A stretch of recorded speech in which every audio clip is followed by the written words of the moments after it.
Well, it's that time, and Holdfast Nations of War has finally arrived onto consoles, and you can finally experience the outrageous combat alongside hilarious encounters for yourselves. I was lucky enough to get my hands on this game now for just over 3 weeks, and I've been playing exclusively on my Xbox Series consoles to give you the very best review I possibly can. I've actually been playing this one now for just over 100 hours, and I have a ton of thoughts here. So, is Holdfast Nations of War worth grabbing on your console? Well, let's fix your bayonets, strike a heroic pose, and charge headfirst into the chaos, because nothing says fun like 19th century warfare with some very questionable hygiene.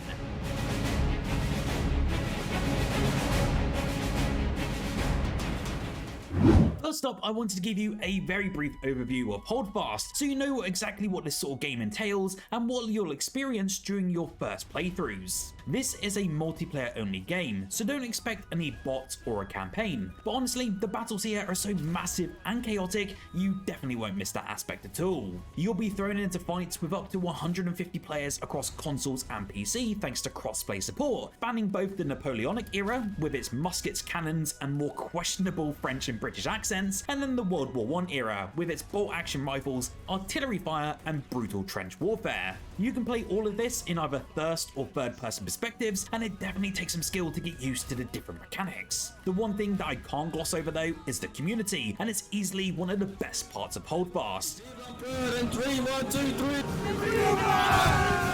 Diving deeper into the gameplay, Holdfast actually offers a surprising amount of depth right from the start, and the skill ceiling is actually sky high for those of you who really want to master the overarching mechanics. Each match though begins with you choosing a faction. We all know the British Empire are the best, followed by a wide selection of different classes. You've got your standard line infantry, who are your bread and butter soldiers, your army generals, who can place spawn tents and rally points while shouting off half intelligible orders like they just downed 3 cups of tea.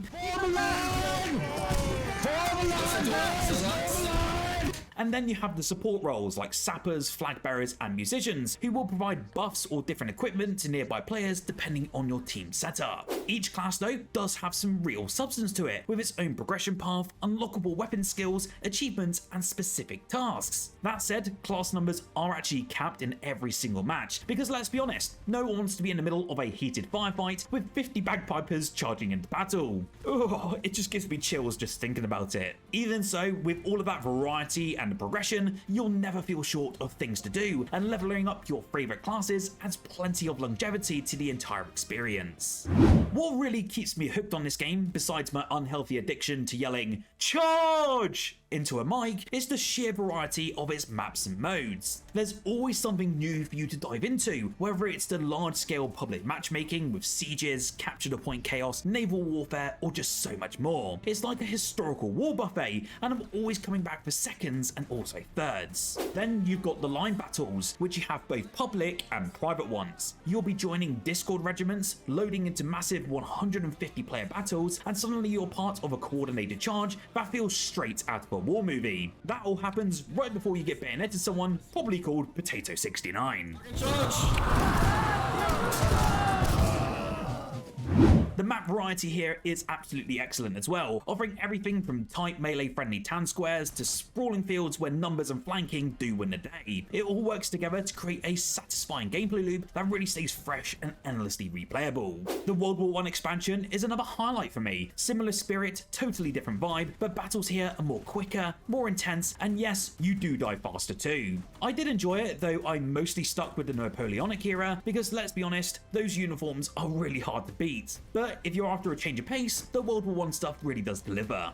Now, the one downside though, especially for console players at the moment, is that we don't actually get any mod support. There's no custom maps, no wacky modes, and none of the PC mod goodness that you may have seen over the years. It is certainly quite a bit of a bummer, and it's essentially like showing up to a reenactment without your muskets. Hopefully the devs do find a way to add this down the line, because it is a notable miss out of the gates.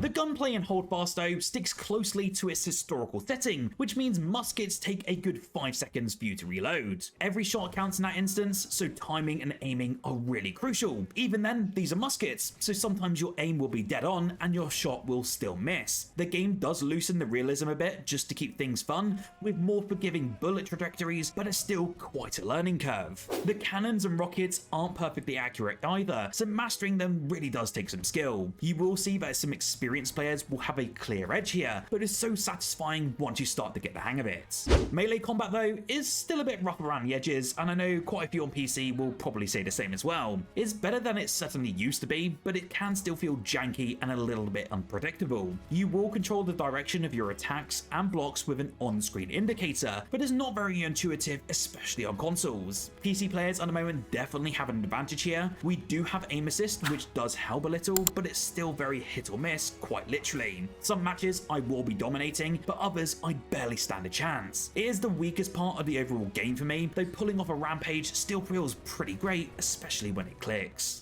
I want to obviously highlight the greatest point of Holdfast, and well, for me anyway, this is the community, which has remained very active over on PC for years at this point. The communities here, from public matches to dedicated private regiments, are incredibly welcoming, but also pretty hilarious in games. You would have seen the countless clips that have been online now, showcasing the outrageous battles, along with quotes and pretty darn horrid but hilarious accents. This was what makes the game so bloody enjoyable though, and it's just so fun to play because you never know what the next man next to you is actually gonna say. I've had things such as a gentleman going on about getting rid of Birmingham. Hello, in this war, can we get rid of Birmingham? Yes, I really agree. And another going on about how he's stuck and losing his mind. It never ceases to amaze me just how weird and hilarious this can actually get. Then again, you also do have the dedicated role players, who you'll see in many lobbies, who will don their British or French accents and they'll be leading line charges, and it's utterly exhilarating. Of course, the dedicated players here are always online and will give a helping hand when necessary, and joining a regiment that can be in a game or via Discord servers are incredibly easy to find, and you can get a rather impressive selection to look at within the game's menus. This is where you'll find all the incredible role-playing sessions, line battles, and more, and this is where the game really shines, as it kind of unlocks a whole new way of playing Holdfast that I've never seen before. Performance-wise though, I've actually been playing pretty much entirely on my Xbox Series X, and that's simply because my Xbox Series S has unfortunately died. Rest in peace, little buddy. The time I did spend though on the Xbox Series S was a pretty solid experience, and it was looked at a solid 30 FPS throughout my experience. The same can be said for the Xbox Series X. Out of the gate, you do get two toggles, a quality or a performance mode, and you'll essentially choose between a higher graphical fidelity with a fixed 30 FPS, or performance mode where you'll get close to 60 FPS but with a more dynamic resolution. I personally played and have been showing you the performance mode throughout this entire review, and it's fantastic playing this game with a pretty high frame rate, and it does help for sure in those massive battles. I will note though that there is a bit of screen tearing in the performance mode, which isn't exactly great to see, but I know the developers are actually aware of this, so maybe we can see some tweaks in the long term. It's certainly not off-putting, but it can get a bit distracting at time to time. Here's hoping we do get a later patch that does fix these issues.